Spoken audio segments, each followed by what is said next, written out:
Hey, what's going on? Wanted to quickly let you know what we get into in this podcast because this is a really good one and I really want you to listen to the entire thing. So Amy and I start off kind of talking about some mindset things. She gets pretty vulnerable and we talk a lot about people's why and how to be successful. And then of course we get into the tactical things about raising private money. She gives you her 4-second power pitch and how to start the conversations to raise millions of dollars of funds. People struggle finding deals and finding money, and this one podcast episode will help you find the money. I am very confident of that. We talk about her being on HGTV and a lot of other really cool things. So make sure to watch us all the way through and share it with a friend. You're going to enjoy it. Hello and welcome to the Faster Freedom Show. My name is Sam and I have an exciting guest with me today. Her name is Amy Mahjoory. Is that right? Perfect. Actually, that's my favorite now moving forward. I thought you were going to say that's your alter ego, Amy Mahjoory. That happens when she has a couple tequilas and some wine. Amy Mahjoory comes Oh, out. it's been a while. I'll Okay. take it though. Awesome. All right. We got Amy Mahjoory with me today. I was just kidding about the nicknames, and we're going to have a great conversation. I've actually met her out in Fresno. We've chatted a little bit online, had some great conversations. She's going to be in St. Louis at an event here in a few weeks. So excited to chat with you today. And the main topic we're going to talk about is, I would say it's like either 1 or 1A issues with people, right? When somebody's wanting to invest in real estate, there are two main hurdles aside from their mindset. It is finding the deal and finding the money. And I always tell people, look for both. But obviously, you may be better at one or the other and you can supplement the other one. So don't wait on one. So anyways, Amy is an expert at raising private money. She's raised close to $20 million of private money. She's been on HGTV. She's pretty much a celebrity, but I will let her introduce herself and kind of give the people, you can take a couple minutes, a little background on kind of where you came from and what you've done in real estate and why you get stopped in the streets to give autographs all the time. Oh, stop. You're too kind. Thank you. I appreciate that warm welcome. I'm super excited to be here with you guys and just really just share my experiences with you. And my background is no different than many of you. It's very traditional, Middle Eastern. My parents are not strict, but they're very go to school, get good grades, and then get a job that you're going to stay at for the rest of your life, collecting that secure and stable paycheck. So that's what I did for the first 14 years of my career. I worked at Dell Computers. I got an MBA. I'm not a very private person. At the end of my career at Dell with an MBA, I was grossing $87,000 a year. My very first year as a brand new part-time real estate investor, yes, I had help. I had mentors. I did not know what I was doing. I was able to buy, renovate, and sell 10 properties in downtown Chicago. And I took some losses and I still net north of 120. And so this was 10 years ago. So two things happened for me. That was my turning point. Exiting corporate America was number one. I really did fall in love with the transformation process. I didn't think that was going to happen. I was going to try to pursue my dream job with Nike in Portland, Oregon. But number two, I also saw that there was no cap on my earning potential. And so I left my job at Dell 10 years ago. I've been a full-time real estate investor ever since. I like it. So you did what a lot of people do, and I think it's the smart thing to do, and it's what I've done, is, kind of dip your toe in the water a little bit. You can do it on the side, and you can try it on your own or hire mentors, probably the smart thing to do to get the grooved path, but just test something out while you have the job and the stability, and then once you get the confidence and experience and connections, then jump all in. It sounds like that was the case for you. How long were you kind of straddling both sides of the fence? I really was. I hate to say I was lucky, but I was very lucky in how I found my general contractor. So that really helped me feel much more comfortable quitting my job when I did. So I was comfortable quitting 6 months in. I had 3 flips that we were about to exit. My GC ended up being amazing. I cannot believe it. That is not normal, you guys. It is hard to build a good team and find a good GC, but once you do, it really makes or breaks your day-to-day lifestyle. But I actually was begging my VP for a severance package. I was so stubborn. I still struggle with greed. And so I dragged it out for a year. And then finally, my former boss, who was an executive at the time, called me. I will never forget it. I was with my boyfriend at the time, turned husband. We were like roaming the streets of La Jolla. I was living in San Diego. And my boss called and I was supposed to be working. And he was like, I just walked out of an executive meeting. They're about to put you on a performance improvement plan. Will you please just quit your job? So I was like, okay, fine. So I quit about a year in, but I felt confident after 6 months. So confident that we're just not going to show up to work for a while and let our performance lack a little bit. I actually like that a lot. I I think that's cool. mean, I exited on great terms. I'm Oh yeah, still I'm friends with sure. everyone, and I raised money from them. But yeah, and I actually talk to investors just like you all the time who have that fear, right? They're like, "Oh, I'm so scared." Like, I didn't have a family to support back then. I was single, so I know that adds a whole layer of complexity. And I just keep reminding them, like, you guys, like, we're all a part of a community, right? So, like, lean into your community and your networks. And when you know what you're doing and you end up like letting go of that huge weight, and maybe that weight is your full time job, you're just going to excel in real estate so much faster and just see a tremendous amount of results. Of course, if you put in the work. Yeah, you got to put in the work, but I kind of agree with, and you alluded to this a little bit earlier. And I mean, I'm not even really going to, we'll talk about, kind of your community, what you have going. And I don't ever really push my mentorship or try not to. This is more value, not trying to get anything from anybody. But Yeah, that is the case. Like if this is new to you, if you have the confidence through what you've done and, took the right steps and maybe got lucky finding a contractor like you, that's great. Even though you said you had mentors, but if you want to do it quicker and sooner, it just makes so much sense to follow somebody else's grooved path because there is a blueprint and a general framework to real estate investing as far as finding the deal, finding the money, finding the contractors, having scope. There is kind of a playbook to this, hmm, and you can try to figure it out on your own, or in most cases you can spend a pretty insignificant amount of money to get somebody else's path. So why don't you talk a little bit about kind of, you can get specifically or just general, what having a mentor and some guidance meant for you, because so many people let their ego get in the way, or they totally. think everybody's trying to screw them over just because they're trying to sell them something to change their life. Yeah, and that's normal too. I am very competitive. I have played sports my whole life. And so 10 years ago, when I wanted to flip houses, I was an HGTV junkie. It really was. I'm going to go flip one or two houses just as a side hustle. I had no why. I was never a leader at Dell. I was always like the problem solver. And, but I still wanted to like get there sooner than later and maximize my profit. I don't even know why to spend it on stupid stuff. But so I actually did. I'm very open. My very first mentor was Stan Merrill, owner and founder of Fortune Builders. Mm-hmm. They're amazing. I give him props and credit all the time. Like me and my husband, we would not be where we are today if it wasn't for them. But it was cool, because the coaching I invested in, it was $25,000. I didn't have it, but I also didn't care because I knew I was disciplined. So yeah, I put it on a credit card and I ended up making it back in, 6 to 8 months or so. But it was cool because he literally taught me step by step. Here's how you hire a contractor. Here's how you analyze a deal. Here's how you build a team. Here's how you market for leads. Sure, every coach and mentor touches on, raising private money, but without him, there's a 0% chance, even with my ability to raise private money, that I would have flipped 10 houses as a brand new part time real estate investor my very first year. And so I am a product of coaching personally and professionally. And that's why I'm just so passionate about it now. It like literally is life changing. So, and I'm not a big reader. It took me a long time to admit that in public. I'm not going to go read a bunch of books. I'm not going to listen to 1,000 podcasts. Like, hey, Sam, tell me what to do. I've done my 3 action items. Now what? Now what? Now what? And it resonates with some people and it doesn't with others. And that's okay. But that's how I got to where I am today.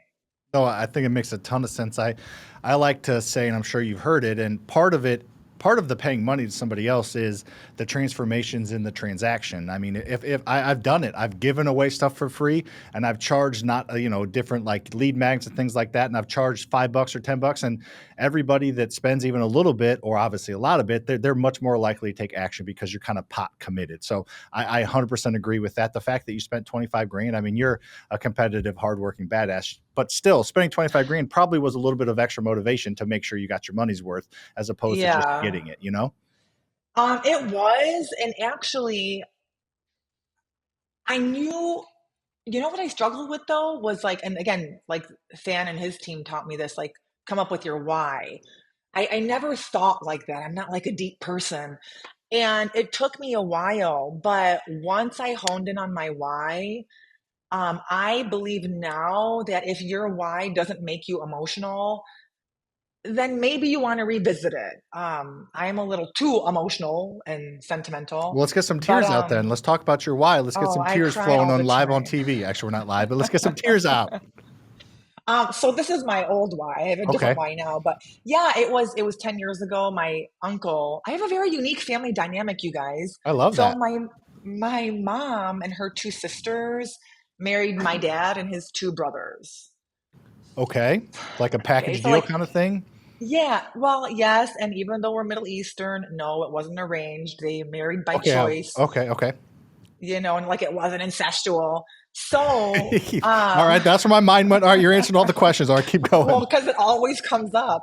And so what happened was I technically only have one brother, but I always say I have three moms and three dads. We grew up within 2 miles of one another. All of us cousins are the same age. So I have five double cousins. So I always say I'm one of seven. And 10 years ago, my uncle was the first family member who actually passed away prematurely, cancer. He was stubborn. And a lot of people I know can unfortunately relate to this, but it was the first time I'd ever seen the power of that disease. And I literally saw him deteriorate right before my very eyes. And that impacts me still till this day. Like, I seriously go to therapy because I cannot deal with like death and like tomorrow's not always promised. So that became my why after I saw him pass away. Actually, oh my God, goodness. 10 years ago today, he passed away. Oh my gosh. Wow. That's crazy. So, but for me, my why became time, right? And it Okay. sounds cliche, but I had a personal experience associated to that. And so that's when I was like, Amy, like stop slacking. I'm one of the world's biggest procrastinators, that I could be walking around with that right now, who knows? And so that's when I started to like just really buckle down, listen to my coach, like every single step. I have a part of me that's overly confident, not arrogant, but sometimes there were things I didn't think I needed to do, but I just literally surrendered to the process. Paula Sajan would always say, just follow the system. And that's just what I did. And it took about, I don't know, 4 to 5 years after that, I started again. I'm like, I wasn't really feeling it. I was procrastinating again. So I did come up with a new why. And I struggled with that for a while. And I was telling another girl not too long ago, I think I'm still trying to figure out my next why. We all want to leave a legacy, right? We all want to build a foundation for our family, but I still don't have something solid. So I'm actually in the middle of figuring that out, like as we Yeah, I speak. think I think that's okay. My whys have kind of shifted. I am, you know, not as I don't know. My mind's always just racing, right? So I don't feel like I ever don't go too like deep into certain concepts. But at first it was money, right? That's your why, to make more money. I feel like that's most people's why, and then it kind of shifted to like freedom and wanting more of that time, kind Yeah. of like, and now it's like about impact. So those are kind of my three whys. I'm sure it's going to change, but it goes from money to freedom to impact, and just impacting others and creating something for yourself and your community and your family and your friends and the world, honestly, that is impactful. So when you're gone, your impact is still felt. So I know that's not super narrow, but that's kind of where I am, and that's about as deep as I go with it. Then I move on. So I get it. I think it's normal and healthy to have your why change, because the world changes and you change. If you're not changing, you're dying. Yeah, and and I agree, and it's interesting that you just shared those three things. Because I followed the same path, and right now, like, yeah, my why is to have a greater impact. I want to impact 10,000 lives like worldwide by raising awareness and just showing people that they too can do this. Um, However, I'm gonna, I wonder if you can relate to this. And my husband and I talk about it all the time. Like, we're not driven by time, freedom, or money. We're not driven by freedom or money because when you guys like crack the code, and regardless of what your investment strategy is, like when you know how to make money in real estate, it's so freaking easy. And I think that's a part of why we're so lazy is like we don't need to crush it 24/7. But then we also say to each other, well, what if we did? You know, we're only 45. Like, what if we did hustle? Because we still haven't achieved our goals financially. But it's just like, I think a part of me is just lazy because I'm like, I know if I have to go make money tomorrow, I can. And so I don't have that sense of urgency. So I'm really struggling. Like, I want to have an impact. I share my knowledge, but it's like, what else? So that's where I'm at. Yeah, no, I like it. I appreciate the honesty and vulnerability. Again, I think it's normal. I don't think you are, but I just wouldn't be too hard on yourself about that. You're still figuring it out as you go. There's no, there's a path, like a proven path blueprint through real estate, but as far as what fulfills you and what fills you up and what makes you happy, there's no like path to that. You have to discover that on your own. So I think it's really cool Yeah. that you understand that and you have that perspective that you're still figuring it out. Now I related to most of that. Now I'm a little bit what's the word? A little bit more psychotic. Is that the word? Lunatic than you, I think. Like I want to go, go, go, go, go, go, go. So I don't ever take a break, which is probably not a good thing. I think a good little middle ground would be good, but I'll dilute that for now. But all right, awesome. So I love where we just went with that. There was just a whole conversation just kind of geared towards that. We can go back to some of that, but I want to give some tactical things for some people. About raising money because it's a huge issue for people. There are multiple money sources. Whether if you have a private lender or if you have a hard money lender or a line of credit or whatever you have, you can't. Most people can't have enough multiple funding sources, is what I always tell people. Right. Multiple funding sources. So, talk to me a little bit about. I want to get your take on private lenders because what I have noticed, Amy, is a majority of people don't know what a private lender is their biggest issue. They think it's the mafia. They think it's somebody with $10 million in the bank. They don't understand that my private lenders, and want your take on all my private lenders are middle class people. They're Yes. people that make 100 to 150 grand a year, maybe 200 grand a year. They're engineers. They are insurance agents. They're just people that I have a conversation with because I know them and I convince them to give me a portion of their retirement fund, some way, shape, or form, to diversify their retirement fund. I'm not asking them for their entire life savings cash check tomorrow in a briefcase, right? That's how people think it is. So that's kind of my general take, and I want you to take it down your own lane. So talk a little bit about, private lenders, who they are and your experiences and how to attract them. And then I want to get into your 4-second power pitch. Yeah, sure. You and I are very similar. So I'll start by saying, at least when we talk about private money, we are not talking about these three things, which is number one, a hard money lender, because technically that's private equity. I love my hard money lenders. I still work with them on occasion. Primarily now, I just take care of them through referrals because they were so good to me. I still want to help them out. And even if you work with hard money, you guys, you're still not going to lend 100% plus all your carrying cost. Number two is I'm not talking about brokers. A lot of us get hit up on LinkedIn or we meet people at events, which is awesome. And they say, hey, fill out this application. We'll give you 70% loan to value. Usually it's a hard money lender or a broker. Nothing wrong with brokers. I quote unquote broker deals myself, but that's not what I'm talking about. And then the third thing is I'm actually never, ever talking about banks, including the investor friendly credit unions and community banks. So when we talk about private money, it's literally anyone and everyone you encounter the minute you walk out your door. Your dentist, people at the grocery store, you go to church, great. You have kids, they're teachers, soccer moms, people at the grocery store. A ton of us travel, right? We're on airports, lounges, airplanes, Ubers, and Car it's shows. just, yes. We do Did you research hear on you. We that? do research on you. Oh, Shane or Gainer's a wow. researcher. That's really, I actually talk about that in my book, which I never talk about. People probably have no Well, idea I wrote a plug book. your book right now before we move on. Tell people where to get it. Networking with a Purpose. It's on Amazon, you guys. Best-selling author. Let's Networking with a go. Purpose. By Now, Amy Mojojo. By Amy Mojojo. I don't talk about raising money specifically, but it's all about creative networking and how to build rapport and trust with people. And guess what, you guys? That's the foundation of raising private money. So get out there and like do your due diligence. One of my chapters is it takes 60 minutes. That's it to make a friend in 60 seconds, which means just like Shane, do your homework, right? Like be respectful of the person's time who you're meeting with and show them that you know a little bit about who they are and what they do. we've digressed. But so yeah, private money is anywhere and everywhere. Think of it like it's not a company, it's not an LLC, it's not a private financial institution. It's everyday people, and most of them, to Sam's point, are middle class individuals. I don't do direct mail. I don't cold call. You can. It's just building real relationships with people the minute you walk out your door. So really, for me, it starts with mindset and really understanding what you're doing and believing in it. Because if you don't believe genuinely that you are providing others with an amazing opportunity to invest with you and that you're the one doing them a favor by allowing them to lend you $100,000, you're not going to have success. You're going to be introverted, and that timidness is going to scare away your prospective private money lenders. Yeah, 100%.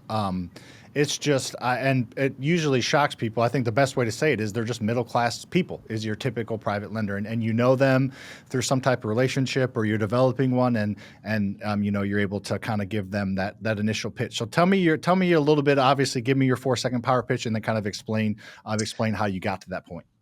Yeah, so I just shared with you, like literally anywhere and everywhere, high ticket fundraising events, right? It's not just people with money, it's not just friends and family members. So people hear this and their follow-up question is, well, what in the world do I say? What do I say to someone at the grocery store or a stranger I met at a restaurant? So it starts with my 4-second power pitch. It's 13 words. I'll give you guys 2 examples on how you can use it. Now, you guys, using this power pitch isn't going to get you 100 G's tomorrow. It's planting seeds and getting your audience to want to ask you more questions so you can build that relationship with them. So I show people how to earn double-digit returns backed by real estate. Now, I recently spoke at an event in Las Vegas, and people were taking that 4-second power pitch out of context. What you're not going to do is be like, hi, I'm Amy, and I show people how to earn double-digit returns backed by real estate. That's weird. It's aggressive. Nobody cares. So we have to tactfully first be like, oh, hey, it's so nice to meet you. Voice inflection, tonality. This may sound elementary, you guys, but it makes a difference. And ask them first, what do you do outside of real estate, or what do you do for work? Just so the law of reciprocity finds its way back to you and they ask you what you do. And if you have experience, great, talk about it. Oh, I'm a residential redeveloper based out of LA. I've built a short-term rental portfolio in Joshua Tree, and I own a boutique hotel in Palm Springs. But what's really cool is I show people how to earn double-digit returns backed by real estate. But how about you? It's so nice to meet you. What was it you say you do again? And that's it. Just like move on. Because naturally, what are they going to ask you? Double What digit do you returns. mean? That sounds nice. How do you do that? Yeah, and Yeah, that's a good way to kind of do a little bit more of like pique their interest, because if they don't, you don't want to waste either your time. If that doesn't pique their interest, then move on to the next person. There's a lot of different people. Not that you don't follow up, but you don't need to, you know what I mean, push somebody that's right. not going to be interested in it. Yeah, and some people won't be. About 10% of the people will just keep talking, but 90% will be like, whoa, what do you mean? And it can go into 1,000 different directions from there. But basically, at that point, you just like, hey, I want to be respectful of your time. Give me your number. If you're serious, I'll give you a call next week. And maybe you know someone. And if you do, cool. I can also pay finder's fees. More on that later. But yeah, just let me know and no pressure. And that's how I talk. So whether I'm like raising private money or building a brand new relationship, I end every single sentence that comes out of my mouth with, that's cool, no pressure. You want to know more? Cool. And if not, that's, no pressure. And then Yeah, they always say, yeah, sure. What's the next step? I like that. And something that I've had some of my students have success with is reaching out to people that kind of already know and just saying, hey, do you know anybody or any of your Yes. friends? And so then that person's like, well, no, I'm the person. I don't want to. So, Right. and then another huge thing is I've noticed this, that typically people hang out with like people that are like them. So you prove yourself to a private lender, a friend, a family, or somebody you met through networking, and then they're going to refer you like, hey, I made X with this. And the people like to talk and right or wrong, brag on their investment strategies and how they're diversifying with this real estate thing and all those things. So it kind of builds. Can you talk a little bit about targeting some family offices? I have in my notes here that you kind of talked about that a little bit in the past for private Oh, money. yeah. That recently came up. So here's my opinion on family offices. I have never targeted a family office. I have spoken to owners, operators, members of family offices. Can you quickly start Um, explaining what a family office is to the people that don't know? Because it's a newer thing. yeah, it's like think of a company. Maybe it's like a private company or a person who manages the finances for the ultra high net worth. Um, the last I read is the recommendation is if you're bringing in 10 million a month or more, then you want to hire a family office. So, and then, they diversify, they manage the investments. It's kind of like a personal financial planner, but they diversify the investments for their one client. And the reason I've never gone after family offices is because I'm not trying to discourage anyone. It's hard to crack the code and get in with a family office because of their network. They've got their people. I'm not saying they're open to new people, but even I do this. Like when I lend my money out, like if I lend you money, Sam, and you're taking care of me and you keep turning it and you're doing amazing, I'm not going to take it away from you and give it to someone else. So it's like they've already got their systems and people in place. And I have close friends of mine who have taken 2 to 3 years, and that's okay, to get in with a family office. I am all about working more streamlined. I like to work as little as possible and see the most amount of results as soon as possible. So I know, just like you, Sam, if I target the everyday person, people just lack the education. There, plenty of you guys have 50, 100, 200,000 in a line of credit, in a health savings account, in the stock market, in a retirement account that you can leverage from. You just don't know that, right? And so I'd rather get the faster, easier yes than going after a family office who is very hard to get in with. That's just my personal opinion. I think that makes sense, and I think another way to say it is there's more than enough money out there from normal people. You don't even have to go there. Like there's people don't understand there is so much more money out there that you literally can get in the next few months. Maybe not tomorrow, but the next 3 to 6 months. Right. There's more money out there than deals, and it's not particularly close. So once you crack the code of finding the money and raising the money, then you can focus on the deals. Like I kind of started this whole thing with is people struggle with deals and money. And I always tell people go after both. Maybe you have a niche for the Yeah. money and not the deals, and you can partner or hire that part out. Or maybe you have a niche for finding the deals, but not the money. And if you find the money first, you're going to be more dangerous finding deals. And if you find the deal first, you can wholesale and have experience, and it'll be easier to raise money. So I really encourage people to focus on both for at least a few months. And then, not everybody's good at raising money. Not everybody's good at finding deals. You don't know. I'd hate you to chase the one thing that you're not good at and let the other one go. So I think it's important to chase both and then figure out how to kind of fill in the gaps. Yeah, no, absolutely, you guys, because I get that question a lot as well. And so that's something as the business owner, entrepreneur, those are the only two things you really want to do: find and fund, and then you outsource and over time build your power team that takes care of everything else. And partnering with people too, that was something where I've been investing for 10 years. It took me 8 years. It was just 2 years ago that I was at another event and I realized, because when you guys start raising money and you're actually consistent with it, you're going to have more money coming in than you need, right? So why aren't we going to diversify and start to generate multiple streams of income? Maybe, like for me, I'm going to be a flipper for life. I love it. I just flip on a much smaller scale now. So I've got money coming through my flips, but I still want to take care of my private money lenders and their referrals, right? So maybe I introduce them to Sam. Sam pays me a finder's fee.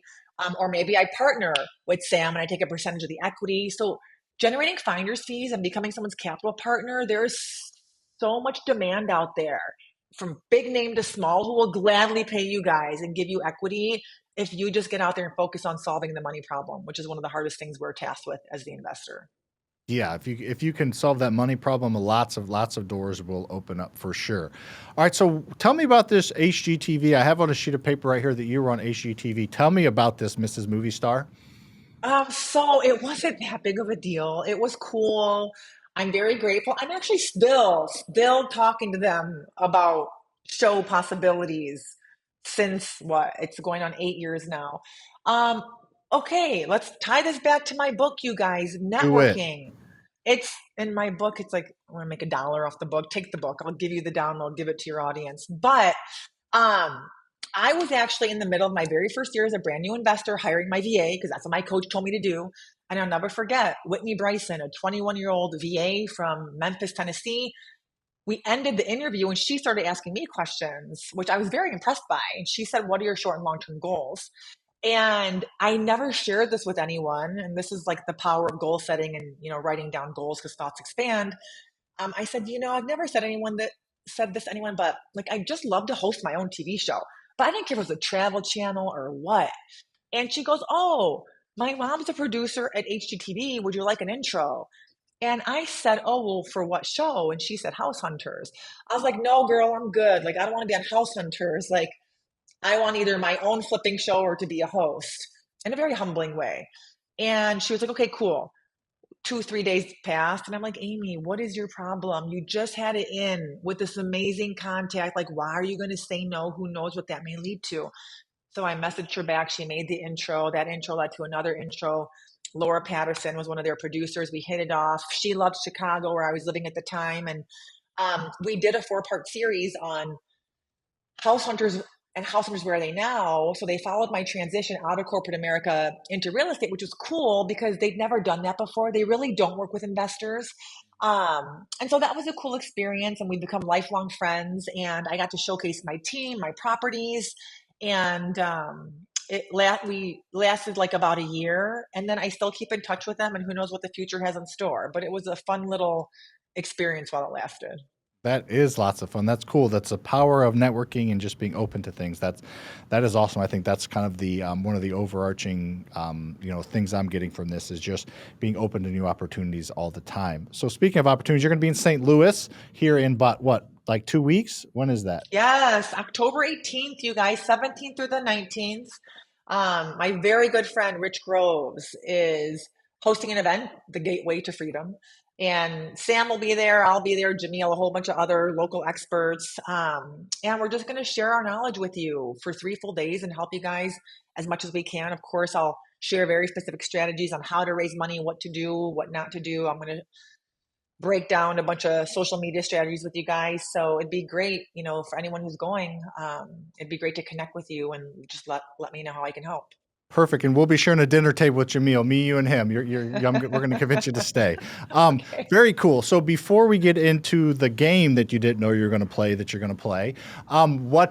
tell people how to find you and the best place to reach out to you. So we have your book, Networking with a Purpose. We'll make sure to tag that in the show notes and then the description. So tell if they want to find you and find out a little bit more about your mentorship and your community that we Sure. talked about. If you want the fastest path to do something, follow somebody else's grooved path. So tell them a little bit about how to find you and a little bit about your community. So I'm actually terrible at marketing. So you can connect with me. I forgot I even have a website at amymahjoory.com. You can read more about my community, my coaching program. It's a done for you private money coaching program where I just give you everything. You just have to follow the system and do it. In 21 days, you'll be raising 6 figures. But if you have questions, then connect with me on LinkedIn or Instagram. I manage it all myself. I don't outsource. So it really is me. I respond to every single question. I always say, just don't be weird. And whatever I can do to help you, whether it's private money related or not. You guys, like I used to be a coach and a speaker for other companies. And so I've taught everything on the residential side, not commercial, from A to Z. So if you need help analyzing deals, building a team, hiring contractors, picking out your target market, just let me know. And I will gladly record a video, share it with you. And just, I'm very genuine. And we talked about this before we started recording. It's hard for me to say no. And I really want to help those of you who want help. What really irritates me is somebody who asks for help. I give feedback, they don't do it, and then they're like, "Now what?" So um, send me as many messages as you like, and I will gladly answer all your questions. I love it. Take her up on that. We've chatted on there before. Yeah, I'm in mine as well. And yeah, just like, don't be weird because there's some weirdos out there. All right, ready to play the game? Yes, I'm very Okay, nervous though. it's called it's called Over Under. All right, so I don't know the answers. When my business partner Luke's and we do podcasts every Wednesday. We've been going live recently. We go live and do it, and it gets recorded. But these episodes come out and they're recorded. So don't worry too much. But I don't know the answers. Shane does. So the first one is there's 3 of them. There are 5,300 family offices in the United States. You think there's more than 5,300 family offices or less than 5,300 family offices? I'm gonna say That's a lot, right? But there's a lot of freaking money in the US, right? there's a lot of money, but from a smaller population of people. Correct. So you think it's over or under 5,300? I mean, how many And Sam billions of people? forces me to do a 20% buffer, so keep that in mind. Yes, I make him do a 20% buffer. So it's either going to be a decent amount less or a decent amount more. It's not going to be like, 1 or 2 off. I'm gonna go. Oh snap! I'm gonna go with less. I'm going to go over just to see. What do we got, Gainer? It is over. It is 7,300. 7,300. Oh, wow. It's a lot of family offices. But yeah, Go buy a list, you guys. Yeah, there you go. All right, number 2. This one you're just gonna take a stab at. I'm guessing you're Chicago, so maybe you've been to St. Louis. So there's 800 feet between the legs of the St. Louis Arch. 800 feet between. More, higher. I'm gonna go over as well. It is under. It is 630. 630. I guess is it as wide as it is tall? I knew it was like 600 feet tall, so I guess I probably should have known that maybe. It's a lot taller than it is wide, I think. Yeah, is it okay? Well, I remember when Jamil was on the podcast, Amy, because we talked about him. He's like, they were jokingly dogging on St. Louis. Well, maybe not jokingly. Him and Payson, they said it's like McDonald's came to town and did one arch and left, is what they said. Oh, Not very nice. I never thought of it that way. Yeah, well, it's because it's not a nice thing to think, and you're a nice person. All right, the third and last one here is South Park is on its 30th season. Oh my, is that thing even still like? Apparently it is on, because this isn't a true false. We do true falses as well. No, So I'm I'll go first on this 40. one. I'm going to say under. I mean, is South Park? Yeah. I'm 37 or 36 actually. South Park's, there's no way it's been around almost as long as me. Maybe it has been. I don't know. I'm going under. Yeah, I'm with you, under. I just realized I didn't hit the 20% buffer, but it is under. It is 26. 26. All right, Okay, there you go. that's All right. still long. Yeah, that is 26 seasons. That's a long time. Very good. Awesome. Well, you are an awesome guest, Amy. Appreciate having you on very, very much. Is there anything else you want to chat with people about? Remind them to go find you on Instagram and LinkedIn, your website. Don't be weird. She'll answer any question you have. Anything else you want to leave the people with? I'm not a very sentimental person, you guys, but just like figure out what you want to do and just do it. Like, just put your head down, focus, and once you're committed, tap into that why, figure out what your why is. Like, it's literally life-changing. Any investment strategy. So just do it and figure it out. I like it. There you go. Just do it. I love it. That's the most simple but hardest thing for most people to do. So if you got any value out of this episode, do one of 3 things. You don't even have to do all 3. Rate it, review it, or share it with a friend. One of the 3, and I would appreciate it very much, and so would Amy. So Amy, looking forward to seeing you here in a couple weeks and having some dinner. Thank you. Same here. Appreciate you guys so much. Take care. All right, see ya. Thanks everybody for watching. Thanks for watching. We appreciate it. Make sure to hit that like button, comment with something you learned, and make sure to subscribe to this channel. We give away more free advice on how to create wealth based on things we actually do every single day than any other channel on YouTube. Make sure to share this with a friend, because our mission is to inspire you to think differently about freedom.